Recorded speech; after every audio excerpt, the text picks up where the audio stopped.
Bonsoir, messieurs, dames. Merci beaucoup d'être avec nous pour cette ultime table ronde de la journée. Bon, merci d'autant plus d'être resté avec nous si tard. Je dois saluer, et je le fais avec plaisir, c'est pas du tout un devoir, mais un plaisir, le lycée Marianne de Créteil, le lycée Saint-Jacques de Lille, le CFA de Nantes, le lycée Paul Verlaine à Reims et les étudiants de l'INSEC qui nous suivent à distance. Merci beaucoup à vous. On va parler de médias, de réseaux sociaux. Non pas que, comme tous les journalistes, je sois très narcissique et que je veux à tout prix parler de moi, mais parce que la question des médias intéresse en général tout le monde. Donc moi, depuis que j'ai l'âge de m'intéresser aux médias, le milieu des années 80, j'entends dire qu'ils sont en crise, à croire que depuis bientôt 30 ans, la crise est devenue une habitude pour nous. À vrai dire, à défaut de tuer le sujet dès le premier paragraphe, quand on est journaliste, j'ai plutôt un peu exagéré pour essayer de relativiser ce qui se passait. Parce qu'à l'époque, quand on parlait de crise, on parlait essentiellement de la presse nationale quotidienne qui rencontrait des problèmes. La presse magazine n'allait pas si mal. La radio et la télévision s'en sortaient. Et je pense que plus d'un patron de médias aujourd'hui aimerait avoir le compte de résultats de TF1 au début des années 90. Peut-être un peu moins. Mais alors là, c'est vraiment une blague de boomer. Je suis désolé pour le public. Celle de la 5 de l'époque, qui était une chaîne qui finit dans un déficit complètement horrible, qui a déposé le bilan, mais bon, c'est une autre histoire. Les difficultés actuelles à l'origine de cette table ronde, malgré tout, sont très différentes. Ils sont liés à l'émergence des géants du numérique, et notamment des réseaux sociaux. Il est tellement plus facile de partager une information qui a été produite ailleurs et de récupérer une partie de la recette. Enfin bon, on va parler de tout ça avec mes invités. Madame Pauline Trouillot, qui est chercheuse en droit des médias, CNRS Université de Nanterre, Aurore Malval, qui est rédactrice en chef web du site marianne.fr, Bruno Coquet à mes côtés, qui est président de Uno et Conseil, c'est ça, je l'ai bien dit, et devrait nous rejoindre Vincent Moisselin, directeur du Cinédac, vice-président de la Fédération des entreprises du spectacle, de l'audiovisuel et du cinéma, et conseiller de cette jolie maison qui nous reçoit, avec ce lustre au-dessus de nous, dont j'ai très peur qu'il tombe sur nos têtes. Mais bon, ça, on est anxieux, on ne l'est pas. Par rapport à cette petite introduction que j'ai essayé de faire, comment vous voyez-vous la situation, Aurore Malval, vous qui connaissez les médias aussi peut-être moins longtemps que moi, mais quand même un petit peu. Est-ce que vous aussi, vous avez l'impression que même si on est toujours en crise, la crise évolue ? Oui, effectivement. Moi, je me souviens quand je suis rentrée dans le métier, quand j'ai signé mon premier CDI, c'était en 2009. Ça ne nous rajeunit pas.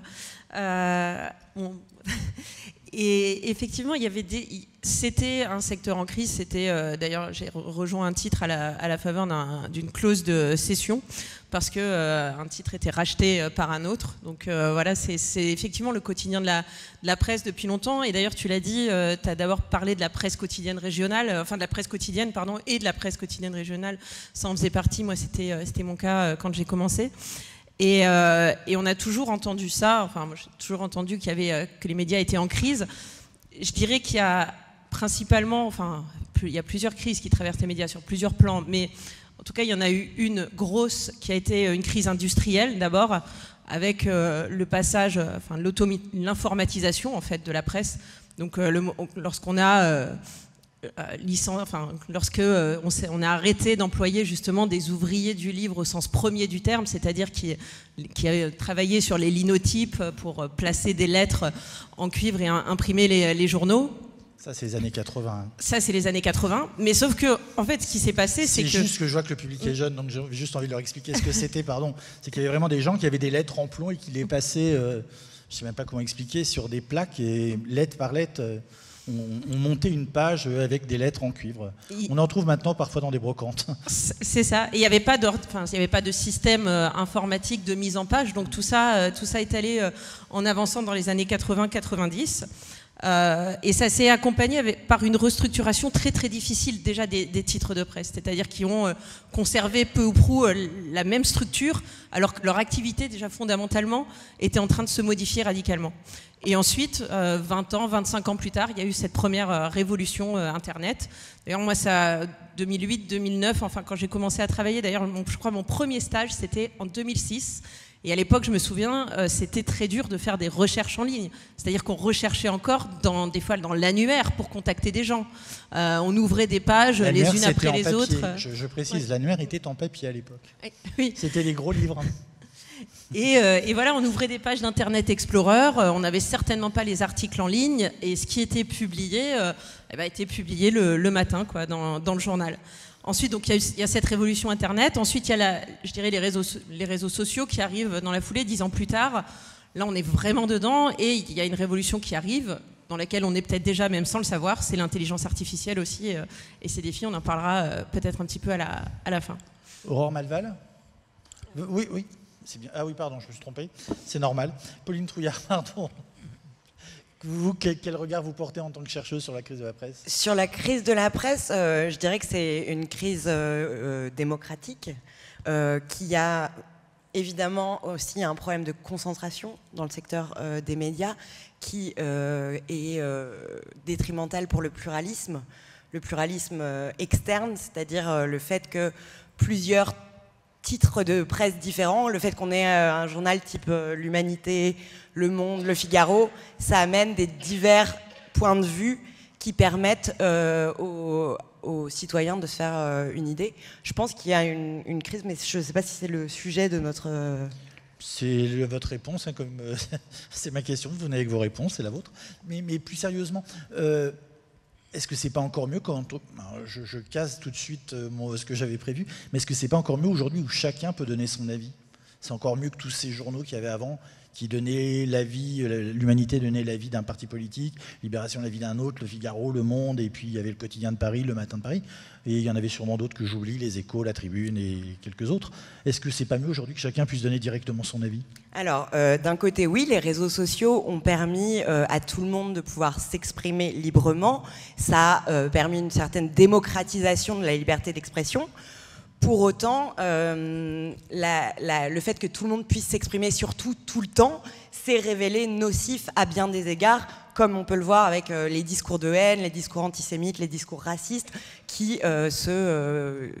sont pléthores sur les réseaux sociaux. Et il y a un problème aussi de hiérarchisation de l'information, c'est-à-dire qu'on ne sait plus quelles sont les informations qui sont importantes et celles qui ne le sont pas. Peut-être on pourrait revenir sur ça, en fait, à quoi sert un média traditionnel par rapport à un réseau social ? C'est ce travail d'éditorialisation, de hiérarchisation ? Oui, c'est ça, et puis de déontologie, c'est-à-dire que quand on lit une information dans Marianne, parce que les personnes sont journalistes, on suppose qu'on peut faire confiance aux journalistes pour avoir fait le travail pour vérifier que l'information est vraie, alors que quand c'est un individu lambda qui partage une information sur les réseaux sociaux, ça, c'est pas possible. On peut pas. J'imagine que Marianne, vous êtes d'accord ? Oui, enfin, c'est-à-dire que la question de comment on se positionne sur Internet et sur les réseaux sociaux, cet aplatissement de l'info, il vaut pour tout le monde. C'est-à-dire que, évidemment, pour le kidam qui va donner son avis et qui va dire, bah voilà, moi je pense ça, source, mon frère, ma belle-sœur qui connaît le cousin de trucs, et du coup je vais affirmer ça. Mais aussi pour nous, c'est-à-dire ce que tu dis sur la hiérarchisation de l'info, sur comment on le présente et comment on amène quelque chose. Évidemment, quand on a un journal papier et dont on peut tourner les pages avec une cohérence d'ensemble, avec un chemin de fer qui est pensé, eh ben, lorsqu'on se retrouve sur un site internet ou même sur les réseaux sociaux, ces mêmes contenus ne sont pas mis en perspective de la même façon et ne dialoguent pas les uns avec les autres de la même façon. Ça nous pose des fois des problèmes. Moi, en tant que rédactrice en chef web, je me demande comment le cheminement intellectuel qu'on a construit sur le papier, eh bien, comment on va le rendre sur Internet. Et ça, c'est des défis qu'on a aujourd'hui, même en tant que titre de presse, avec ce que tu dis sur la vérification de l'info, etc. Mais on peut parfois avoir le sentiment qu'on dit autre chose que ce qu'on a vraiment dit sur le papier, parce qu'un article pris tout seul, isolé dans la masse, repartagé, cliqué des milliers de fois et retweeté, eh bien, il n'a rien à voir avec un complément, un éclairage apporté, en plus un contrepoint qui lui ferait face sur le papier. Mais comme rédactrice en chef web, vous raisonnez encore par rapport au papier ? Vous n'avez pas en soi une logique web pour le site lui-même, pardon ? Si, bien sûr, on a des contenus web propres, mais on a aussi, je dirais, le papier n'est pas que le best-of, enfin, il est loin d'être ça même d'ailleurs, il n'est pas le best-of des articles qui vont en ce qu'on appelle web first, c'est-à-dire en premier sur le site. Le magazine papier continue d'être pensé comme un objet médiatique à part entière et avec une construction. Voilà, donc la logique, elle vaut, je dirais, c'est un peu un jeu de va-et-vient. Il y a des articles qui sont sur le web qui vont ensuite être repris dans le print. Il y a des choses qui sont étalées sur le print et qu'on va diffuser après, ou en tout cas qu'on va se poser la question de savoir comment on les pense aussi pour le support Internet. Il vous arrive par exemple de voir un article publié sur un réseau social et de dire oh là là, mais celui-là tout seul, là, quelle horreur. Ah ben complètement, hein. Il peut nous arriver, et d'ailleurs vous avez même un exemple en tête, c'est plutôt ça que je voulais vous demander. Alors, des fois, ça nous arrive pour les pour-contre. Et ça, c'est même pas un format print. D'ailleurs, ça, c'est des choses qu'on fait pure web. Par exemple, il y a un sujet d'actu polémique. On a envie de faire une sorte de débat, mais qui n'est pas un entretien croisé, et on va faire un pour-contre. Mais la question se pose, comment les présenter ? Comment les présenter sur le site internet? Est-ce qu'on commence par le pour, on met le contre en dessous, vice-versa? On n'a qu'un seul titre dans ce cas-là, ou alors on va dire Trucmuche et Tartampion débattent, cliquez, ce qui n'est pas un très bon titre. Donc des fois on est obligé de les individualiser en mettant un pour qui est un article en lui-même, un contre qui est un article en lui-même, et en mettant pour lire l'autre point de vue, cliquez ici. Mais c'est des questions qu'on se pose, et le problème c'est que cet article-là tout seul repris sur les réseaux sociaux, alors qu'il n'y a qu'un titre et que les gens souvent ne cliquent pas, ça peut être problématique. Il y a souvent qu'un titre, voire une phrase de commentaire qui peut être prise au-dessus en regardant « ouais, ils ont dit ça » ou « la honte », alors qu'en fait c'est... Et Marianne a publié ça, donc Marianne est d'accord avec tel discours sans voir qu'il y avait un article qui disait le contraire juste après. Bruno Coquet, c'est à vous. J'ai cru voir un signe qui disait que vous vouliez parler. Allez-y, je vous donne la parole. Pour ce qui concerne le titre, je pense qu'il faut bien dire que la démocratie ne peut pas vivre dans une information accessible, libre, plurielle et de qualité. Une fois qu'on a dit ça, ça coûte cher un post sur un réseau social. Au fond, ça coûte la technologie qu'il y a derrière, divisée par les milliards de gens sur les réseaux sociaux, les médias digitaux de manière générale. Ça coûte rien. En revanche, dans les médias traditionnels, que ce soit des médias qui diffusent d'ailleurs de l'information ou même du divertissement, hein, c'est important, ces considérations de qualité coûtent extrêmement cher.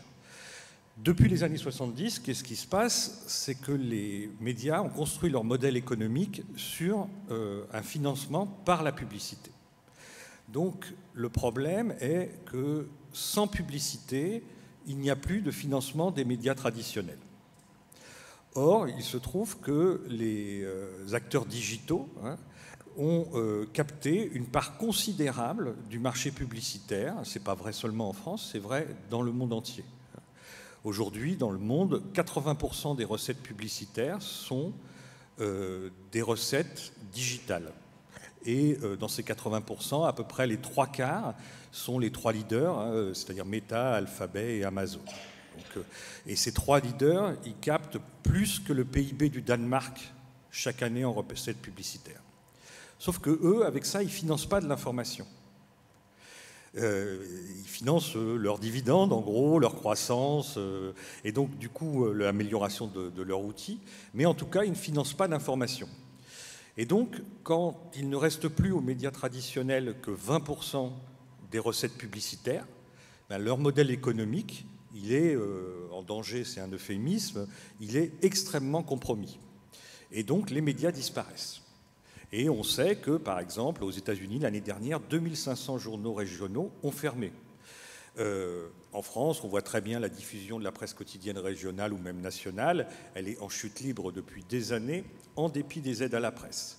Donc, du coup, l'irruption des acteurs digitaux, en 10 ans, elle a mis par terre le modèle économique des médias traditionnels qui, comme je le disais en introduction, est un modèle économique, mais surtout le modèle économique d'un instrument essentiel à la démocratie.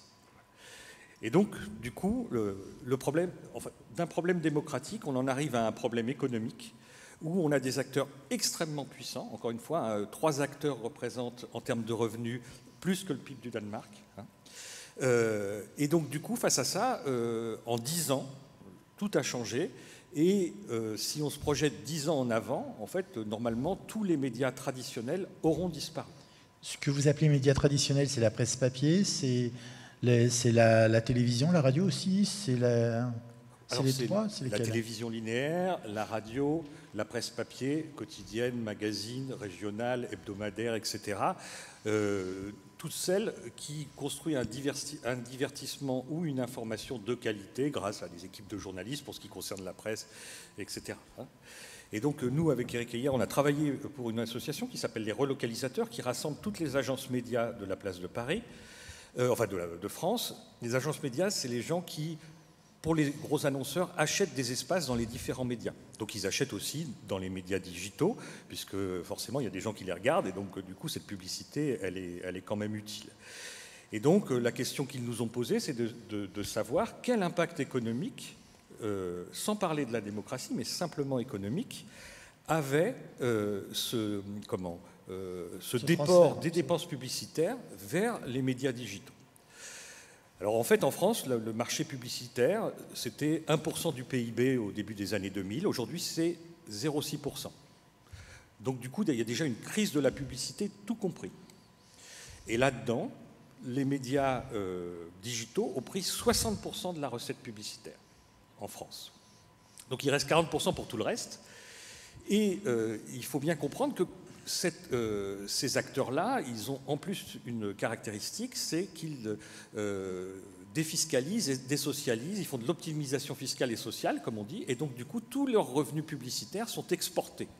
Donc on ne prend pas de TVA dessus, puisqu'il n'y a pas de valeur ajoutée pratiquement, on ne prend pas de recettes sociales pour financer la protection sociale, etc., dans des proportions assez considérable. Si on était dans un monde normal sans ces acteurs, l'État y percevrait à peu près 7 à 8 milliards d'euros par an de recettes fiscales et sociales.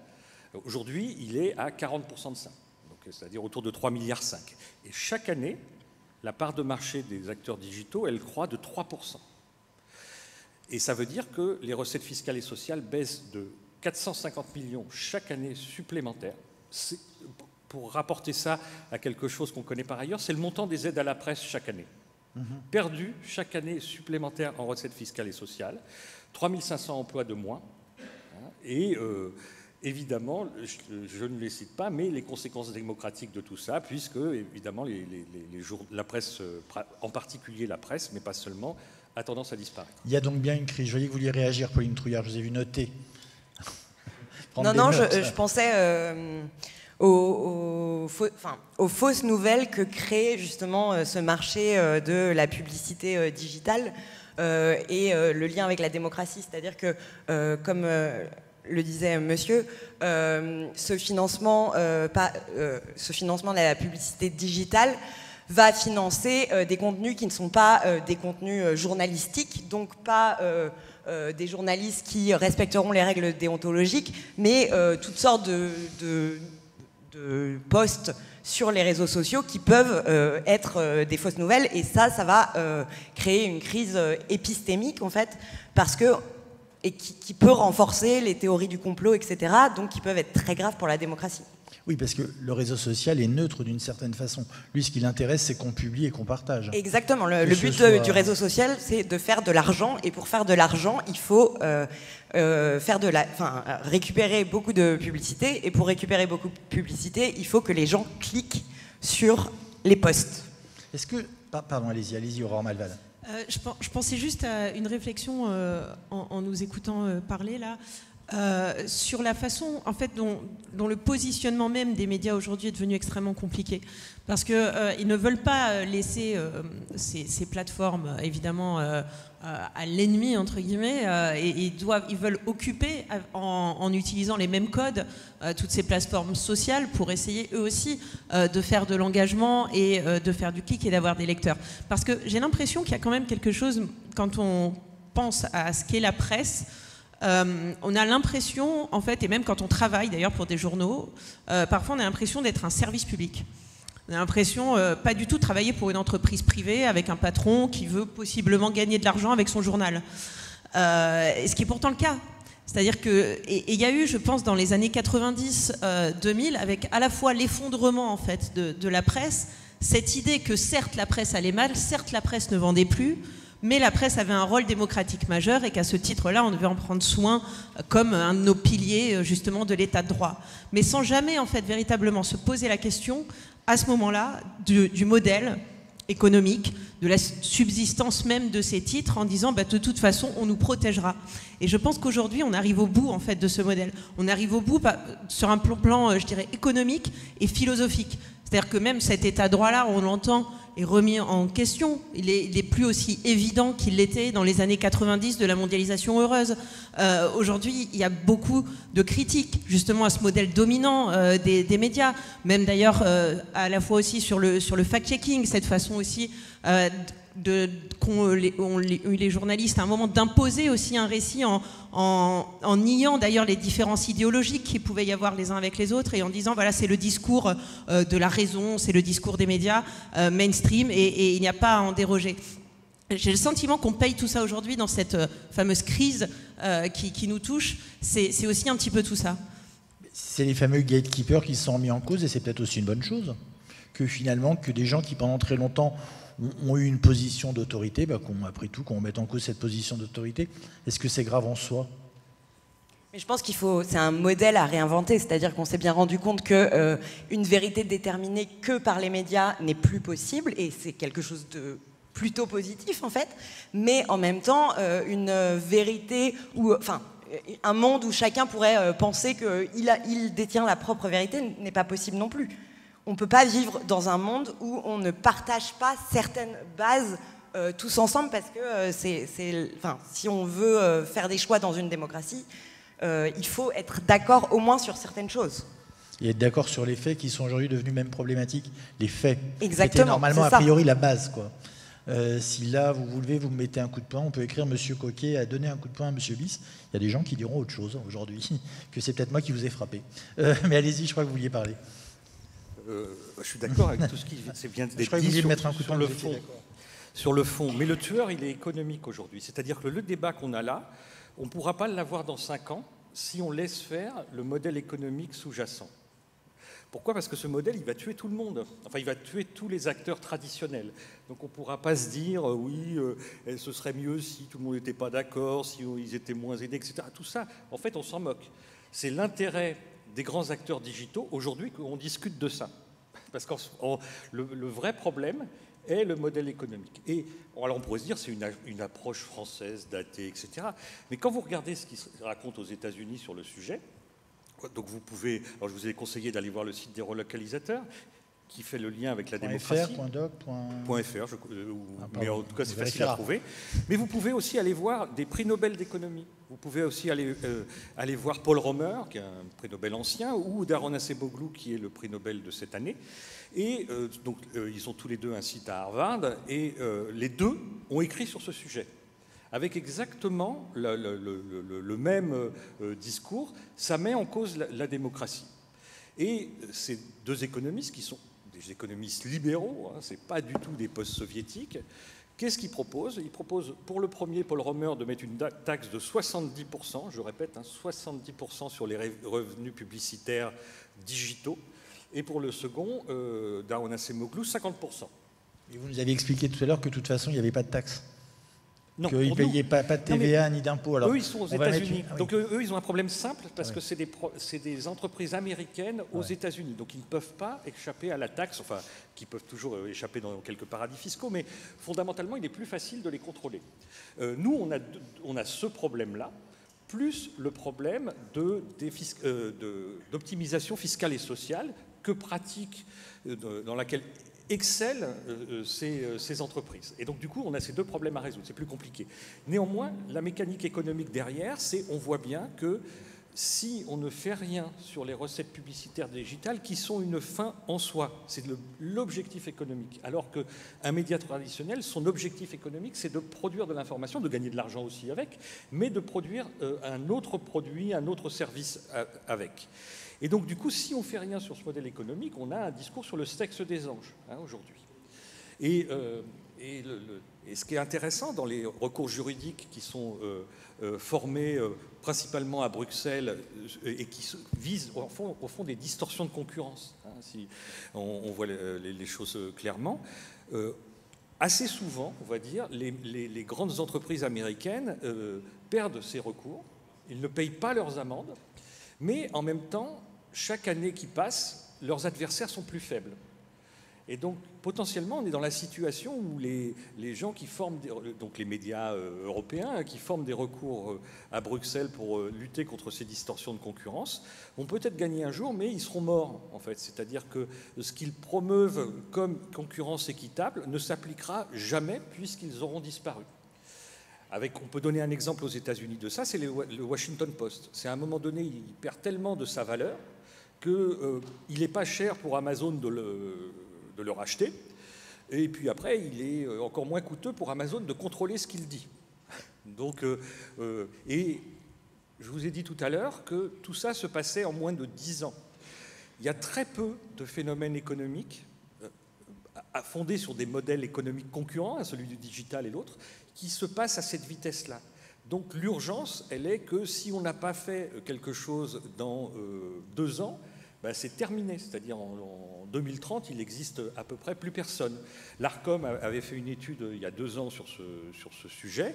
Et quand on regarde aujourd'hui les prévisions de l'ARCOM sur la part de marché du digital, elles sont largement dépassées. Alors on fait quoi? On double le prix des abonnements, le prix facial de Marianne, on réinstaure la redevance télé et on la triple pour amener de l'argent? Comment on fait? Je ne sais pas qui veut répondre. Non, alors c'est intéressant, ça c'est aussi le corollaire de ce que je voulais dire tout à l'heure. C'est intéressant que ma génération de journalistes, je pense qu'on est les premiers à se soucier autant de la rentabilité de notre média. Avant, c'était pas du tout une question, en tout cas pas de cette façon-là. C'est-à-dire que moi j'ai le sentiment depuis que j'ai commencé de me dire mais comment je fais arriver ce texte-là devant le lecteur, comment on va réussir à promouvoir tel papier sur Internet ou en kiosque. Cet aspect justement de la vente avait quand même un petit peu disparu aux grandes heures de la presse. Et tout d'un coup, il y a eu un très très grand écart entre le niveau où les journalistes se voyaient et le niveau où ils étaient. Et c'était très dur à prendre ça justement un peu dans la figure au début des années 2000, même au milieu. Et avec la crise de 2008, qui d'ailleurs, on parlait des revenus publicitaires, a été vraiment un gros coup pour les médias. Donc comment on fait aujourd'hui? En fait, on se pose la question tout le temps, de se dire comment on vend nos articles sur Internet? Est-ce que le modèle tout premium, c'est-à-dire tous les articles payants, tout en abonné, avec des abonnements qui coûtent cher, mais on voit bien que les gens ont de moins en moins en fait, d'argent à mettre dans cela. Je veux dire, alors, non seulement il y a une question économique et sociale, les gens on voit bien que les salaires ne sont pas en augmentation. Donc c'est aussi assez logique que les gens aient de moins en moins d'argent, mais sauf qu'ils ne sont plus prêts à cette dépense. Il y a tellement de choses, il y a Netflix, il y a l'abonnement au foot. D'ailleurs, on a bien vu lorsque DAZN, c'est intéressant parce que la plateforme justement qui avait les droits du foot pour cette année était beaucoup trop chère pour ce que les gens étaient prêts à mettre pour suivre la Ligue 1. Donc et on est confronté au même problème, c'est-à-dire que quel est le bon prix, quel est le juste prix? Est-ce qu'on ne revient pas d'ailleurs à un modèle avec un peu plus de gratuit pour pouvoir faire goûter un petit peu le produit, si je puis dire, aux gens? C'est intéressant, on parlait du Washington Post. Le Washington Post, moi je m'en souviens, il y a 15 ans, il y a 10 ans, était toujours cité en exemple de réussite de ce qu'il fallait absolument faire. Regardez, le Washington Post a tellement d'abonnés, regardez, le Washington Post a rembauché des journalistes, etc. Et aujourd'hui, on voit où est le Washington Post, ça fait peur. Enfin, ça fait peur. En tout cas, on voit bien que le modèle se réinvente tout le temps. Je pense qu'il y a quand même une grande question quand on parle économie et quand on parle économie de la presse, c'est qu'on ne pourra jamais faire vivre un média qui est à la fois print avec les revenus du web. C'est quelque chose qui est quasi pas possible. C'est-à-dire qu'on a d'un côté une industrie lourde qu'on voudrait faire financer par quelque chose qui ressemble quasiment à une petite start-up embarquée dans le journal. Donc c'est aussi un problème qui n'est toujours pas résolu pour la majorité des titres. Certains s'en sortent. On connaît aussi des pure players, justement des journaux qui sont uniquement en ligne. Mais pour les bimédias, à part, je dirais, le leader du secteur, c'est-à-dire en l'occurrence chez nous, c'est Le Monde, sinon il est très difficile d'être troisième, quatrième, cinquième, quoi.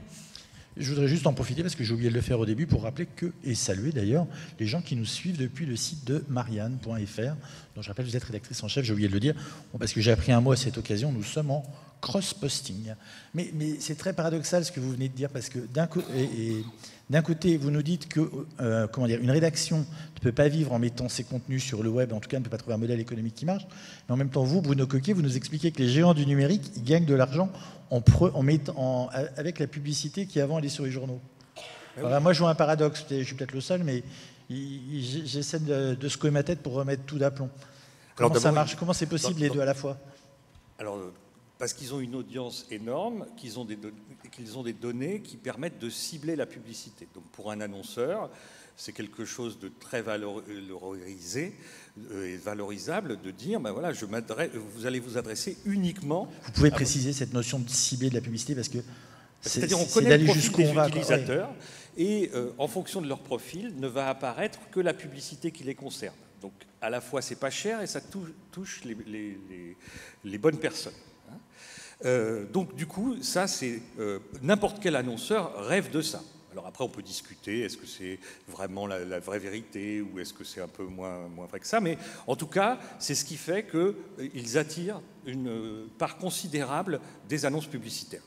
Face à ça, vous avez trois instruments économiques, grands instruments économiques possibles. Le premier, c'est l'interdiction. C'est-à-dire, c'est comme Donald Trump version 1, vous interdisez TikTok. Alors pour d'autres, il en est où, vous savez? Comment? Il en est où avec TikTok là, vous voulez le racheter? Non, il va le racheter. Non, mais donc du coup, oui, l'interdiction, Corée du Nord. Donc, mais là, c'est pas la démocratie. Et puis après, vous avez deux instruments économiques un peu plus subtils. Vous avez le prix. La vraie distorsion de concurrence des géants du net, c'est la gratuité. Parce que les médias traditionnels ne peuvent pas offrir la gratuité. Et pourquoi c'est gratuit? Parce qu'effectivement, en échange, ils récupèrent des données, enfin des masses de données considérables qu'ils savent traiter et ensuite, du coup, valoriser, ce qui, d'une certaine manière, est très bien, si ça ne tuait pas les concurrents. Donc la première distorsion de concurrence, c'est le prix. Donc il y a une solution qui consiste à interdire la gratuité. Alors, on ne le dit pas comme ça dans la littérature économique, mais il y a, en tout cas, valoriser on a des exemples de ça qui a déjà eu lieu dans l'histoire? J'en ai pas en tête, mais certainement, oui. À partir du moment où ça, où ça crée une distorsion de concurrence, oui, là, c'est clairement une distorsion de concurrence. Allez-y, et puis la troisième, je finis tout de suite, puisque j'en ai déjà parlé, c'est la taxe. Mais c'est l'instrument du pauvre, mais c'est quand même l'instrument qui permet d'agir extrêmement vite par rapport à tous les autres. C'est l'instrument du pauvre ou du faible? Du faible, oui. C'est de dernier recours, on va dire. Là, ce que fait la Commission européenne, c'est pas d'interdire la gratuité, c'est d'interdire la collection de cookies, enfin de données. Donc du coup, pour les sites type Facebook, etc., il faut que vous consentiez à la collection des données. C'est-à-dire qu'ils ne peuvent pas collecter vos données sans que vous ayez donné votre consentement. Et si vous dites non, dans ce cas-là, ils ne peuvent pas vous envoyer de la publicité ciblée. Et ça, c'est une façon d'interdire, sans interdire, en fait, la publicité ciblée et du coup de redistribuer vers peut-être les médias.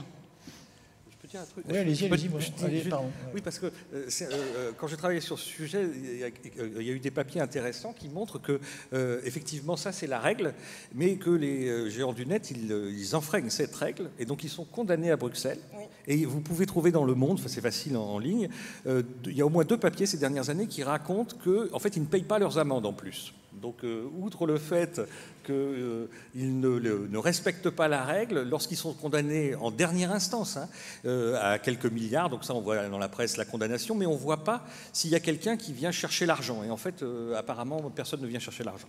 Oui, oui. Après, maintenant, avec l'entrée en vigueur du Digital Services Act et du Digital Media Act, on va avoir une mise en œuvre un peu plus dure.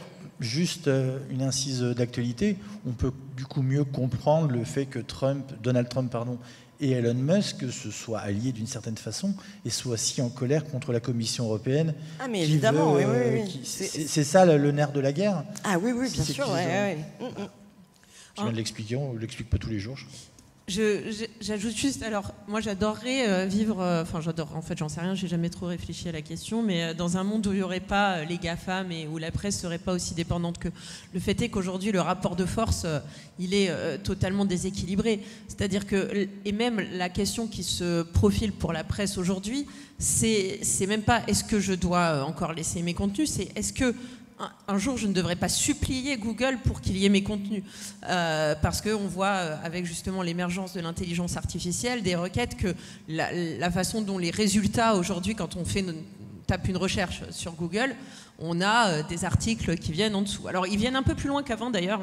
Je ne sais pas si vous avez remarqué, il y a des petites questions, justement, auxquelles Google répond en plus, qui envoient sur des textes qui sont déjà faits en réponse et qui ne vous envoient pas nécessairement cliquer sur le lien d'un média. Mais moi, je sais que, je peux parler en mon nom, mais je pense pour tous mes confrères, on paierait très cher pour savoir comment être à coup sûr sur Google Discover. Donc, quand on voit les audiences que ça nous rapporte, et donc potentiellement, alors c'est pas trop le cas chez Marianne, parce qu'on a assez peu de pubs digitales, comme d'ailleurs le journal, c'était aussi une question d'éditorial, de ligne éditoriale, qui n'était pas spécialement amicale avec justement les GAFAM et les gros...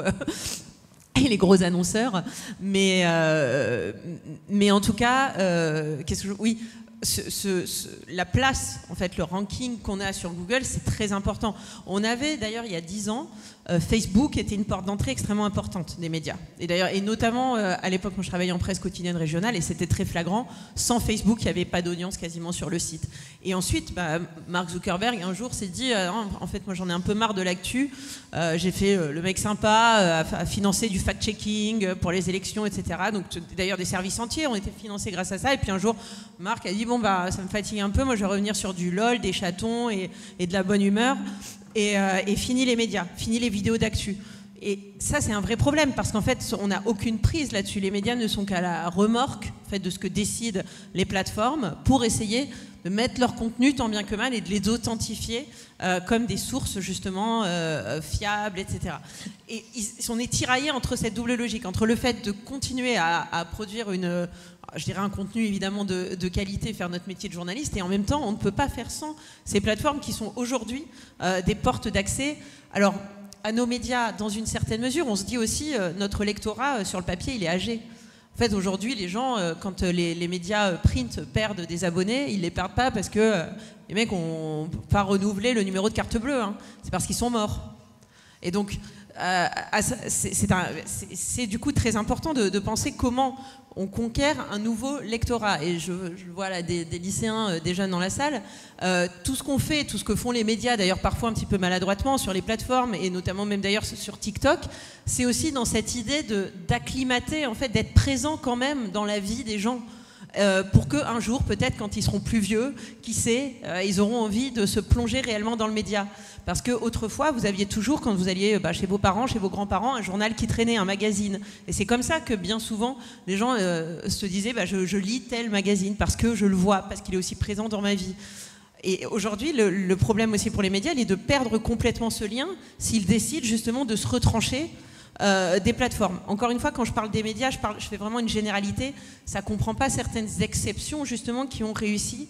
Et tout le monde aimerait trouver cette formule magique pour être suffisamment unique et ne pas avoir besoin de ça. Je pense notamment, par exemple, en France, je pense que Mediapart, par exemple, a un modèle très singulier qui ne ressort pas du tout d'ailleurs ni sur les plateformes. Personne n'accède aux articles de Mediapart sur Facebook, quasiment pas sur Google, même si je pense qu'ils font peut-être actuellement un travail de SEO quand même pour remonter dans les résultats de recherche, parce que jusqu'à présent c'était pas du tout le cas. Quand Mediapart révèle une affaire par exemple, ils sont en 2e page de Google avec leur article et toutes les reprises viennent avant. Donc ça c'est aussi des questions à mon avis n'échapperont pas non plus à ça. Et je sais pas si c'est pour le mieux d'ailleurs. Oui, et ce que tu dis, ça me fait penser que, en fait, par rapport à votre question du début, est-ce que c'est pas bien que les journalistes ne soient plus les gatekeepers, mais en fait, là, les journalistes ne sont peut-être plus les gatekeepers, mais ce sont les plateformes qui le sont devenues. Et c'est beaucoup plus dangereux, à mon sens, pour la démocratie. Pourquoi ? Parce que justement, ils contrôlent, grâce à leurs algorithmes, quel est le ranking de chaque information. Donc c'est quand même... Non, mais c'est toujours bien de le rappeler. Ah oui. J'aime bien rappeler pourquoi. Oui, donc en fait, le problème aujourd'hui, c'est qui possède les algorithmes et qui va pouvoir amplifier, quelles sont les informations qui vont être amplifiées, et c'est à ces informations-là que vous aurez accès, en fait. Et là, en fait, ça échappe non seulement aux médias, mais ça échappe, on ne sait même pas très bien qui décide, au fond. Enfin, on n'a pas un organigramme, on sait si c'est Monsieur X, Y. Avant, on pouvait... Enfin, pardon, oui. Excusez-moi, je reviens à ma jeunesse, ce qui ressemblera à une préhistoire pour beaucoup. Mais les gens de gauche s'en prenaient à Robert Hersant, qui était le patron du Figaro. Il y avait comme ça des figures qui étaient, oh là là, c'était lui le méchant. Là, aujourd'hui, on sait à peine qui va décider. C'est presque la machine, quoi. C'est assez vertigineux. C'est ce qu'on appelle l'opacité des algorithmes. L'opacité, elle est à la fois intentionnelle et non intentionnelle. Elle est intentionnelle dans le sens où les Facebook ou Google n'a pas du tout envie de révéler le secret de son algorithme parce que c'est sa puissance. Et non intentionnelle parce que parfois Facebook ou Google ne sait même pas pourquoi son algorithme va amplifier telle ou telle information. Bruno Coquet, vous qui aimez les taxes, qu'est-ce que vous voulez taxer? Alors, qu'est-ce qu'on peut taxer? On peut taxer la publicité digitale. Ça aurait cet avantage qu'elle est localisée. On peut pas être, si on taxe la dépense, en quelque sorte, c'est une taxe sur le chiffre d'affaires. On taxerait à quel moment, alors? Au moment où elle est achetée? Au moment où l'annonceur paye, par exemple, ce qui est équivalent à taxer sur le chiffre d'affaires de l'entreprise qui reçoit. Pourquoi on peut taxer que sur cette assiette-là? Alors, c'est optimal de taxer sur cette assiette-là parce que c'est celle qui finance les médias traditionnels. Oui, mais il n'y a pas de valeur ajoutée. Il faut comprendre que l'optimisation fiscale et sociale, elle consiste à délocaliser en Irlande le revenu, c'est-à-dire en affectant des charges, que ce soit techniques, du coût d'utilisation du jeu logiciel, des redevances de marque, enfin, ce qui existe dans plein de secteurs d'activité. Et en fait, les GAFAM ne dégagent que très peu de valeur ajoutée. On peut montrer ça avec les données de comptabilité nationale, où on voit bien que quasiment 100% de leur valeur ajoutée, entre guillemets, est exportée. Il n'y a pas de taxe sur la valeur ajoutée. C'est principalement... Comment? Est-ce que... Oui, mais c'est le mécanisme d'optimisation fiscale et sociale qui existe dans tous les secteurs d'activité et qui est poussé à l'extrême. L'autre qu'on connaît bien, c'est Disneyland, qui est le parc le plus rentable de Disney dans le monde, mais qui n'a jamais fait un euro de profit. Donc, pourquoi? Parce qu'on arrive à mettre dans le compte d'exploitation, en face des revenus très importants, des charges, et notamment en l'occurrence des redevances de marque très importantes. Alors Disneyland, il dégage des emplois et donc des recettes sociales quand même. Mais les GAFAM, pas du tout. Et donc, du coup, moi, j'aime pas les taxes. Donc, du coup, je pense que c'est vraiment un assez mauvais instrument de manière générale. Mais en même temps, si vous avez un acteur qui y échappe, c'est un gros problème. Et on parlait du prix tout à l'heure. En économie, on dit souvent ce qui n'a pas de prix n'a pas de valeur. Là, c'est l'inverse. Oui. Ah. Est-ce qu'on peut amener un micro à madame? Parce que je ne suis pas sûr que toute la salle vous entende. Non, madame, s'il vous plaît, on va vous apporter un micro, s'il vous plaît, pour que toute la salle vous entende, parce que... Merci. L'acte de publicité, vous payez la TVA. Et la TVA, vous devez la reverser à l'État qui est concerné. Même si vous réorganisez vos comptes de telle façon que où vous avez beaucoup de frais, etc., malgré tout... vous allez avoir un solde de TVA. Si vous encaissez beaucoup de prestations de publicité que vous réalisez pour un client, vous devez payer de la TVA. Donc, sauf si effectivement vous avez des dépenses telles de fonctionnement que ça absorbe en TVA payée la TVA que vous avez collectée. Mais alors, il faut y aller quand même, faut y aller fortement. C'est ça qui se passe en fait. Tout simplement, c'est...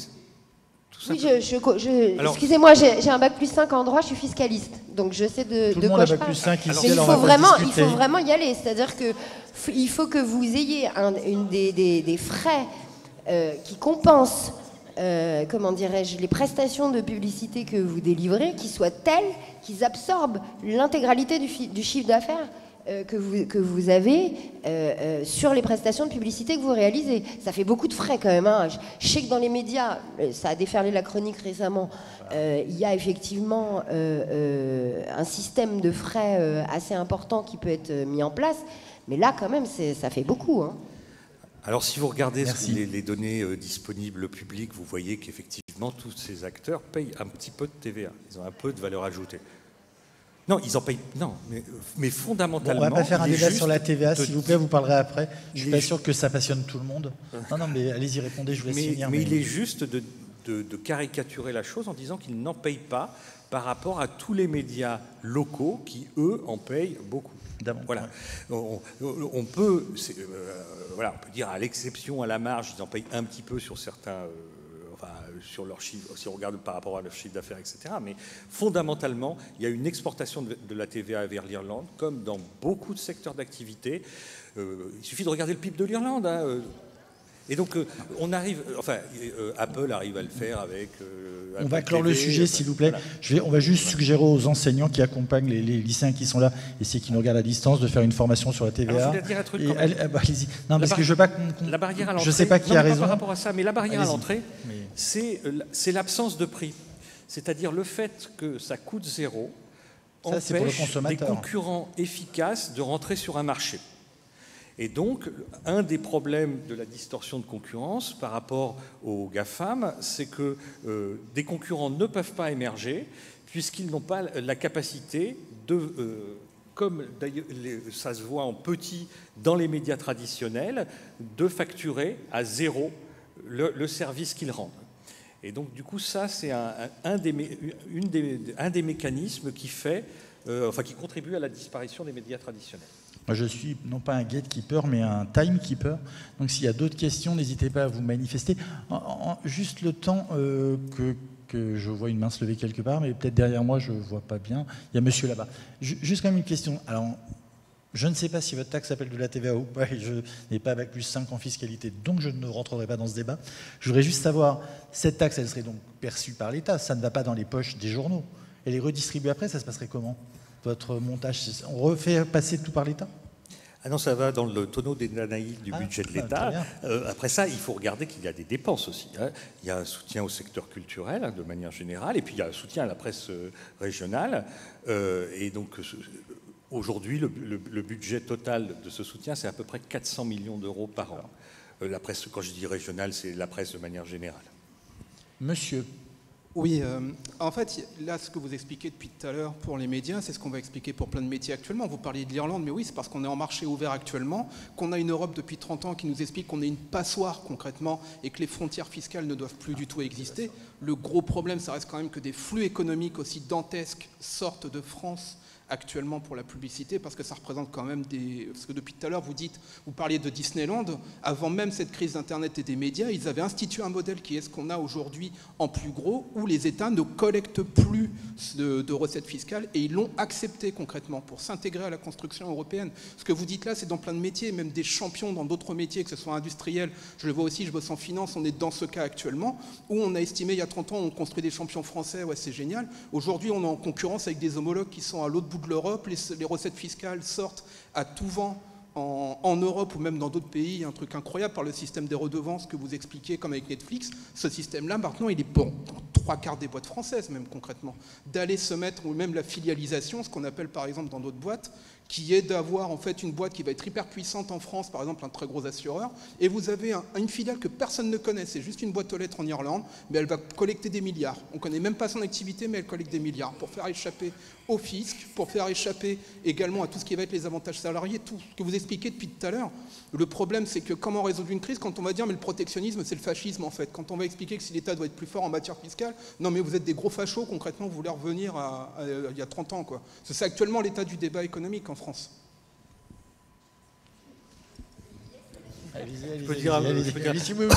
Alors, on a un problème général, et le sujet d'aujourd'hui, c'est un problème particulier de ce problème général, qui consiste à traiter de la délocalisation, on va dire d'une certaine manière, des revenus d'un secteur, et qui passe par un gros bout qui est la publicité. Alors après, vous avez raison, le point de l'optimisation fiscale et sociale, il est traité à l'OCDE, alors on essaye d'avancer sur ce sujet-là, à vitesse très lente, et avec des taux envisagés, on va dire, de taxation qui sont extrêmement faibles. Après ça, il est pris en main macroéconomiquement. On ne peut pas dire le contraire. Est-ce qu'on peut faire mieux dans un monde de rivalité? C'est pas sûr. Ce qu'il y a de particulier dans le secteur des médias, c'est que ce qui est en jeu, c'est à brève échéance la mort des acteurs traditionnels dans tous les pays du monde, c'est-à-dire y compris aux États-Unis. Voilà, donc c'est pas un problème d'être contre les GAFAM ou d'être contre les entreprises américaines. Voilà, moi j'aime bien, je suis pour les gens efficaces. Voilà, mais en tout cas, dans une concurrence équitable, à la fois sur les prix de marché, etc., mais aussi sur le côté fiscal et social. Et là, c'est plus compliqué. Mais fondamentalement, ce qu'il faut avoir en tête, c'est que ce dont on parle aujourd'hui aura disparu dans 5 ans. Si on fait rien. Et donc du coup, qu'il faut trouver un moyen, que ce moyen est peut-être pas top, qu'on ne peut pas le généraliser demain matin à tous les secteurs d'activité, à l'automobile, pour d'un seul coup réveiller Sochaux, mais en tout cas pour les médias, il faut faire quelque chose. Je voudrais juste poser une question. Y a-t-il dans les jeunes quelqu'un qui... Est-ce que ceux qui... Non, mais je voudrais juste savoir s'il y en a qui ont envie de devenir journaliste dans la salle. Pour savoir, c'est un métier qu'il faut encore rêver dans la jeunesse. Bon, bah voilà, on a la réponse. Allez-y. C'est un très beau métier, vous avez raison. Oui. Moi, en fait, j'ai une question par rapport au début de la conférence. Quand vous parliez des informations et de la différence entre les réseaux sociaux et les médias papier, c'est par exemple à propos des fausses informations. Il peut y avoir, par exemple, quand vous aviez dit que monsieur vous a frappé, et par exemple, si jamais il y a une vidéo de ça, on peut modifier l'information, sortir du contexte. Et est-ce que cela ne représente-t-il pas un danger qu'il n'y avait potentiellement pas à l'époque? Oui, les fausses informations se propagent beaucoup plus rapidement avec les réseaux sociaux que lorsque personne ne pouvait s'exprimer, évidemment. Et puis, avant les réseaux sociaux, c'était surtout des journalistes qui s'exprimaient dans l'espace public, et donc ils respectaient la plupart du temps les règles déontologiques. Donc, évidemment, on fait face à une crise de la multiplication des fausses nouvelles sur Internet. Et d'ailleurs, vous, en tant que nouveau citoyen, vous devez être très, très, très conscient de ça et vérifier toujours la source de vos informations. J'ajoute juste, je pense que les fausses nouvelles ne sont pas... Alors aujourd'hui, on a l'impression qu'elles pullulent parce qu'on est même mis en contact avec des choses qui ressemblent à ça. D'ailleurs, même dans notre fil, par exemple sur X, on a ces fausses vidéos. Je ne sais pas si vous voyez ce à quoi je fais référence. Ça dit, vous ne devinerez jamais, Emmanuel Macron n'avait pas éteint sa caméra. Enfin voilà, exactement. Donc ça, évidemment, ça n'a absolument pas de l'information. Après, il y a ce qui est fait. Il faut différencier les différents niveaux. Il y a ce qui est fait aussi à dessein pour tromper. Et ça, je pense que c'est pas quelque chose de totalement nouveau. Autrefois, il y avait aussi moins de moyens pour vérifier l'information. Il y avait des photos qui pouvaient être trafiquées, qui pouvaient être retouchées, où on avait besoin de moins de moyens pour le faire parce que c'était aussi imprimé plus grossièrement, etc. Je pense qu'en fait, on a surtout vécu une époque bénie, en fait, un peu de l'information. Enfin voilà, dans les années 80-90, on avait un peu ce début aussi d'Internet et des médias de masse aussi, un plus grand accès de tous. Et là, en fait, on en revient, c'est-à-dire on retombe dans un monde qui est hyper concurrentiel avec des prédateurs un peu partout. Et les médias cherchent à trouver leur place au milieu de ce nouvel écosystème qui est chamboulé. Mais je ne pense pas que les réseaux sociaux ont inventé les fausses informations. Et ni d'ailleurs que les gens le sont plus particulièrement. C'est comme quand on tacle par exemple des fois les bulles de filtre, les algorithmes, on dit voilà, à cause des réseaux sociaux, les gens ne sont plus qu'avec des gens qui leur ressemblent, qui pensent la même chose qu'eux. Franchement, vous sortez au bar avec des gens qui vous détestez, avec qui vous avez envie d'engager un débat pour vraiment être pas d'accord avec eux. Il y a quand même cette idée de la bulle de filtre, elle existe aussi dans la vraie vie. Simplement, le problème, c'est que ce serait de croire que qu'on ne fait pas exprès, que c'est pas fait exprès, que c'est ça le monde. Le problème est quand on se met à croire que le monde ressemble à la bulle dans laquelle on est. Moi, j'ai découvert quelque chose en préparant cette table ronde. Attention avec mon accent anglais, vous comprendrez peut-être pas ce que c'est, le LLM laundering. Alors ça consiste, il y a des gens qui aujourd'hui publient des articles qui publient des fausses informations, non pas tant pour que vous les lisiez, mais pour tromper les intelligences artificielles qui répondront un jour aux questions que vous lui poserez. Je vous donnerai l'article si vous voulez. Voilà. Je trouvais ça fascinant. Moi, ça me fascine, ce niveau-là. On veut tromper l'intelligence. Je crois que madame avait une question à poser à nouveau. On va lui redonner le micro. Et on retourne. La question, c'est un petit peu sur le même thème que la désinformation. Mais j'ai des questions polémiques, moi. Hein, donc, mais n'hésitez pas. Après, il faut aimer le débat. Donc, moi, ma question, c'est est-ce que vous croyez, parce que vous avez un petit peu posé le décor en disant, donc je vais prendre un peu le contre-pied, vous avez posé le décor en disant, c'est forcément les citoyens lambda qui diffusent de la fausse information. Je pas dit ça, non. Enfin, c'est un petit peu présenté comme ça. Et ça s'est compris comme ça. Et les médias disent forcément la vérité. Donc, je voudrais simplement poser la question, est-ce qu'on est vraiment sûr de vouloir, en tout cas que ce soit compris comme ça, parce que la réalité qu'on a un petit peu découverte aussi ces dernières années, je crois, avec la crise Covid, etc., on a un peu découvert que ce n'était pas le monopole des citoyens lambda de dire des choses qui n'étaient pas exactes. Je voudrais rappeler que la fausse information, d'abord, c'est pénalement répréhensible en France. Alors, on parle du contrôle de l'information dans certains pays, comme la Chine, etc. Je veux rappeler qu'en France, on n'est pas une dictature et que le droit français prévoit que la fausse information est sanctionnable pénalement. Ça dépend lesquels. Le faux et l'usage de faux dans le code pénal, c'est sur tout support. Tout support. Oui, mais ça ne s'applique pas à l'information. Et c'est donc punissable en droit pénal. Et ensuite, pour les médias, la loi de 1881 punit la fausse nouvelle. Et c'est bon pour les médias aussi, pour les médias, traditionnels aussi. Et le faux et l'usage de faux, c'est applicable aux citoyens lambda. C'est sur tout support. Donc ça, c'est punissable en droit pénal français.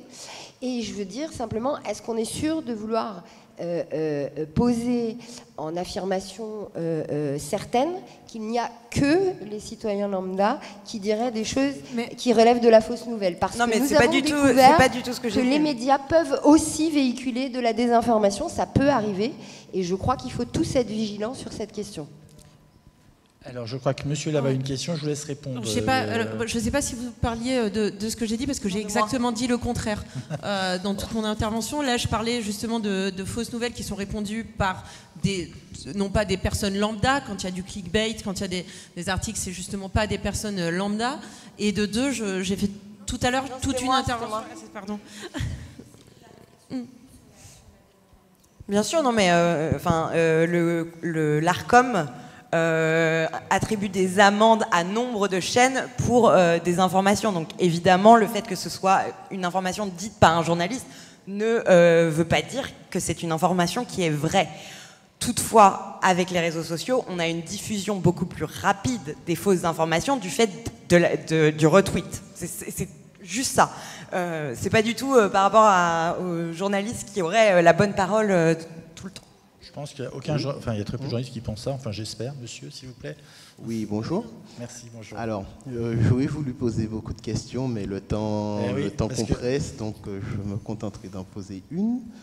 Je suis sûr que ce sera la meilleure, allez-y. Oui, en fait, il y a un élément avec lequel j'avoue, j'ai un petit peu mal à comprendre concernant les journalistes, et j'aurais peut-être voulu vous poser la question. Les journaux doivent produire de l'information de qualité.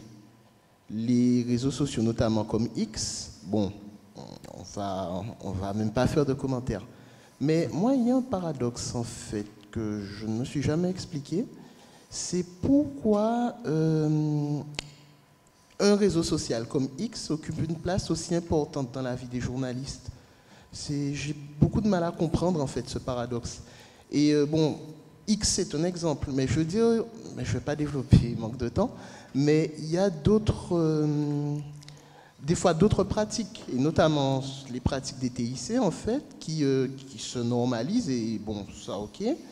Enfin, moi, j'ai un problème avec ça, mais passons, mais je vois que même des journalistes adoptent, alors que, sauf erreur de ma part, c'est au contraire des pratiques qui développent les fausses informations, les problèmes d'information. Mais donc, je garderai comme symbole, en fait, vraiment le paradoxe, les journaux, et je vous interroge vraiment sur cette question, mais c'est juste un symbole, en fait, d'un problème beaucoup plus large, mais vraiment le paradoxe, les journaux, ce qu'on appelle des journaux, et pas forcément d'anciens grands journaux qui sont devenus quelque chose qu'on ne peut plus qualifier de journal. J'en pense à un que j'éviterai de nommer. Le paradoxe selon lequel, en fait, donc, les journaux doivent produire une information de qualité et quelque chose comme X occupe une place importante dans la vie des journalistes. Et je ne comprends pas. Et excusez-moi, je conclurai aussi sur ça, même si effectivement, ces dernières années, eu égard à l'actualité, certains journaux ont décidé de mettre fin à ce paradoxe en quittant X. Mais moi, vraiment, même avant en fait, ces décisions, je n'arrivais pas à comprendre ce paradoxe. Alors, je vais essayer de vous répondre. En fait, X, c'est une plateforme qui est un petit peu, enfin, et Twitter avant, qui est un peu particulière, qui a une place pour les journalistes, parce qu'en termes d'audience, c'est rien du tout. Enfin, en tout cas, c'est vraiment, c'est pas une porte d'accès vers les médias. Vous n'aurez jamais un article qui va être cliqué parce qu'il est sur X. C'est extrêmement rare. Ça arrivait peut-être autrefois, mais aujourd'hui, par rapport au volume en fait de visites qu'on attend pour un article et ce qui se passe avec Google Discover, avec Apple News, etc. Avant, mais c'est vraiment X, c'est hyper marginal. Pourquoi les journalistes sont sur X? Pourquoi d'ailleurs, du coup, certains n'ont pas eu de problème à le quitter? Bah oui, je peux enlever mon média de X. Honnêtement, si demain Marianne quitte X, on ne verra pas la différence dans les audiences. La seule question, c'est l'affichage. On va dire, regardez, on a grande dame, on ne reste plus chez Elon Musk. Mais sinon, pourquoi on y est? On y est parce que c'est intéressant pour un petit peu justement des relais d'opinion qui ne sont pas nous. X est un monde, encore une fois, il faut être conscient que ce n'est pas le monde, que c'est pas ça que tout le monde pense à l'extérieur, que c'est effectivement une bulle de filtre ou plusieurs qu'on peut choisir d'aller explorer parce que les jeux de l'algorithme font que si on commence à faire des recherches sur un thème, eh bien, de plus en plus de tweets vont nous arriver sur ce thème-là, donc on explore aussi d'autres galaxies et des choses qui justement on peut faire. Enfin, le journalisme aujourd'hui, il ne se passe pas que dehors, même s'il est évidemment fondamental et encore plus d'ailleurs à l'heure de l'intelligence artificielle, pour dire une banalité, il est encore plus important de sortir, mais il se passe aussi en ligne. Et Twitter est un des champs d'exploration. Ça permet de trouver d'ailleurs parfois des gens qui ont une opinion, de se dire, ah bah tiens, est-ce qu'on interroge ça? Est-ce que c'est quelque chose? Est-ce qu'on va d'ailleurs démentir si une fausse information commence à circuler beaucoup sur X parce qu'elle est répandue par des leaders d'opinion qui ont une communauté très forte? On peut se poser la question de savoir si on va nous mener notre enquête, si ça vaut le coup. Donc voilà, ça peut être le déclencheur de plein de travail journalistique, de plein de travaux journalistiques. Et aussi, je dirais que là, c'est plus un côté un peu entre-soi journalistique, où les journalistes parlent aux journalistes, ou en tout cas aux politiques, ou en tout cas un certain nombre de leaders, ce qu'on va appeler les leaders d'opinion, un peu grandiloquent, mais voilà, c'est un peu cet écosystème-là sur Twitter qui a voulu se reconstituer, d'ailleurs sur Blue Sky, parce que, et qui, dans une certaine mesure, est aussi pour certains sur Instagram, selon les sujets qui sont abordés. Mais je dirais que c'est plus quelque chose pour faire une sorte de service après-vente dans une petite communauté qui va être comme ça l'est, par exemple, pour les gens qui sont dans la tech ou dans l'entreprise, enfin dans les entreprises, je dirais, plus traditionnelles et qui sont sur LinkedIn. C'est pour travailler un réseau, pour avoir accès à des informations et éventuellement les partager. Voilà. On a commencé tout à l'heure en parlant de crise. Ce que je peux dire et ce dont je peux témoigner en sortant de mon rôle de modérateur, c'est que toi comme moi qui avons travaillé dans des rédactions, on a vu toutes les modes se succéder les unes après les autres. Il y a une époque où il fallait tous faire de la vidéo sur Facebook, après on a tous arrêté au bout de 6 mois, après il a tous fallu aller sur Twitter, tous aller sur c'est quelque chose d'ailleurs de très usant pour les rédactions, mais il y a une succession de modes comme ça. Je ne veux pas monopoliser la parole, c'est pas mon rôle, je veux juste vous demander pour terminer une raison d'espérer. Bon alors madame, pardon. Allez-y madame, pardon, excusez-moi, je ne vous avais pas vu. C'est vrai qu'il y a une disposition où je tourne le dos à des gens, c'est pas très poli, pardon. Rassurez-moi, je suis sur aucun réseau social, j'ai jamais été sur Facebook. Je suis sûr que vous pourriez influencer sur TikTok. Mais j'ai les yeux et les oreilles ouvertes. Est-ce que je peux quand même me fier à tout ce qui est papier et à tout ce qui est radio, un peu moins télé, mais radio, etc.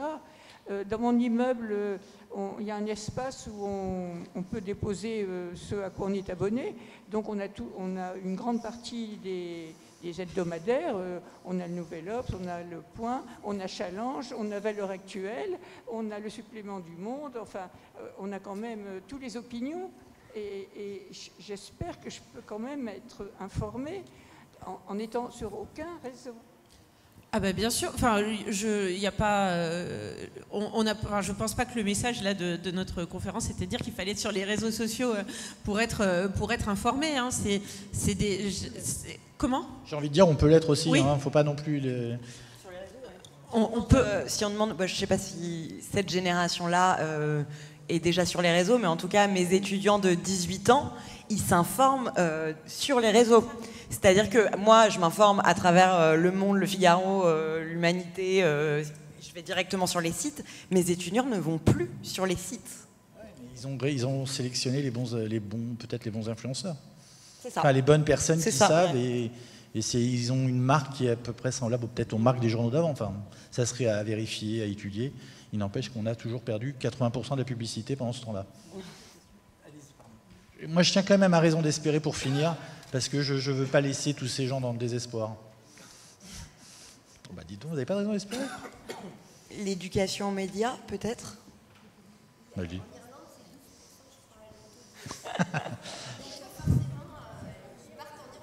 Pardon ? Ah, pardon. Alors, j'ai encore une question. Je n'aurai pas mes raisons d'espérer, mais j'aurai une question. Pardon, monsieur Akil. Bah, allez-y. Oui. J'ai dit non tout à l'heure, une question propos de là-bas. ce qu'a dit madame tout à l'heure, sur les lois et les punitions que l'on peut avoir à propos des fausses informations, c'est beaucoup plus compliqué. Rapproche ton micro. C'est beaucoup plus compliqué de tracer quelqu'un sur un réseau social, étant donné qu'il est masqué par une IP, qui, vu qu'on ne peut pas forcément prendre les données de l'utilisateur grâce aux cookies, peuvent être encore plus tracés. Et il y a forcément d'autres choses, telles que les sites, par exemple, qui peuvent masquer votre IP, changer votre emplacement de lieu, et ainsi de suite. Donc il est beaucoup plus compliqué de punir les fausses informations. Ah, par rapport à... Oui, non, mais même si, là je dis, la Terre est plate, là, c'est pas pénalement sanctionnable. Hein.